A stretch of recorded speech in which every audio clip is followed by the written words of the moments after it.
হ্যাঁ, আমি চাই যে এই অপরাধে সে শাস্তি পাক। পাশের মানুষ তো বলতেছে ওর মুখ কি ঝাঁটা দিয়ে বের হইতে হবে, বলতে কি ভাই ওর একটা ভাবির সাথে রিলেশন আছে। আপনারা কি ইচ্ছা করলে কি এমন একটা বাচ্চা তৈরি করতে পারবেন, বা এর গার কালার কি আপনি চেঞ্জ করতে পারবেন?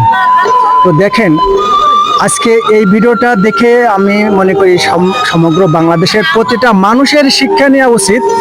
যে এই ভিডিওটা আমরা করছি এই কারণেই যে এই ভিডিওটা দেখার পরে এই ভিডিওটা এত বেশি শেয়ার করবেন যে 64 জেলার মানুষ দেখে শিক্ষা নিক এই ভিডিওটা থেকে, যে এই ধরনের মানে বিবেকহীন কর্মকাণ্ডগুলো আর কোনো পুরুষ যাতে না করতে পারে, কোনো বাপ যেন না করতে পারে। এই বাচ্চাটার অপরাধ কি?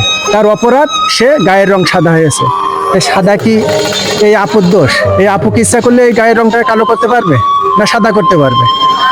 তো আমি এই ধরনের বাপেদের উদ্দেশ্যে বলছি যে এই একটা ভিডিওর মাধ্যমে এত প্রতিবাদ, আপনারা এত কমেন্ট করেন বা এত শেয়ার করেন, যে এই ভিডিওর মাধ্যমে মানুষ যাতে দ্বিতীয় এই ধরনের ভুল কাজ না করে, তার যে দৃষ্টান্তমূলক শাস্তি, আমরা সেই শাস্তি দাবি করছি। কিন্তু তার সন্তান, তার তো সন্তান, সে সন্তান যে অস্বীকৃতি, সে সন্তান তার না, সে গায়ের রং সাদা, তার অপরাধ।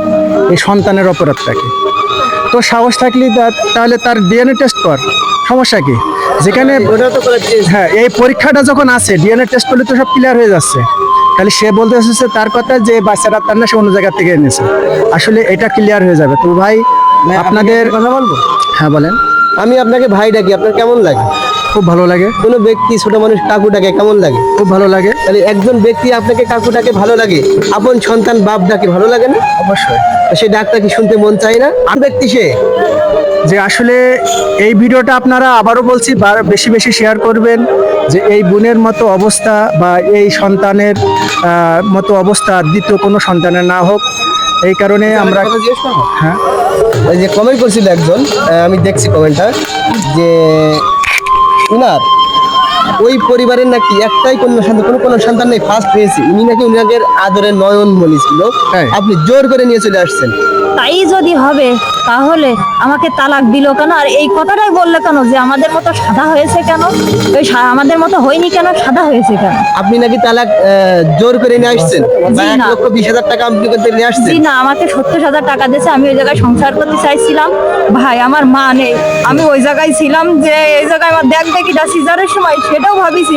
তাহলে এই যে আমার বাচ্চা নেই, আমি রাত্রে ঘুমাতে পারি না, যেখানে সেখানে রাত্রে বেলায় থাকি, তাহলে কি এইটাই কি বেছে নেওয়া ঠিক ভাই? এই কি শান্তি, এই কি সুখ ভাই? এই কি বেছে নিছি আমি এই বাচ্চার জন্য? বলছে যে আপনি মিডিয়ায় মিথ্যে কথা প্রচার করছেন আরো টাকা পাওয়ার জন্য। আপনি 1,20,000 টাকা নিয়ে আইছেন, কাগজপত্র সব কিছুই কমপ্লিট আছে। এই বাচ্চা ওনারা রাখতে চেয়েছে, আপনি দেননি, জোর করে নিয়ে চলে আসছেন। কোনো বাপ কি তার সন্তানকে আলাদা করতে চায়? এই কথা লিখছে একটা কমেন্ট, আমি দেখছি ভাই। আমি চাই এর বিচার হোক। তো আমরা এই সুষ্ঠু বিচার চাই। আপনাদের লাইক, কমেন্টে বা শেয়ারের মাধ্যমে কিন্তু এই বিচারটা অবশ্যই হবে। সেই বাচ্চা যেন তার বাপের তার ভালোবাসার স্বীকৃতি, মূল ওখানে আসছে তার বাপের স্বীকৃতিটা। এখানে সবচেয়ে বড় বিষয় আসছে যে বাপ যদি আসে এদের ফেলে দিত সমস্যা, তারপর স্বীকৃতি দিত, তার যে তার দেখাশোনা, ভরণ পোষণ সবকিছু দায়িত্ব নিত, তাহলে কিন্তু একটা কথাই। কিন্তু তার বাপ অস্বীকার করছে যে আমার বাচ্চা না। এটা সবচেয়ে কিন্তু খারাপ বিষয়, এটা সবচেয়ে জঘন্য বিষয়।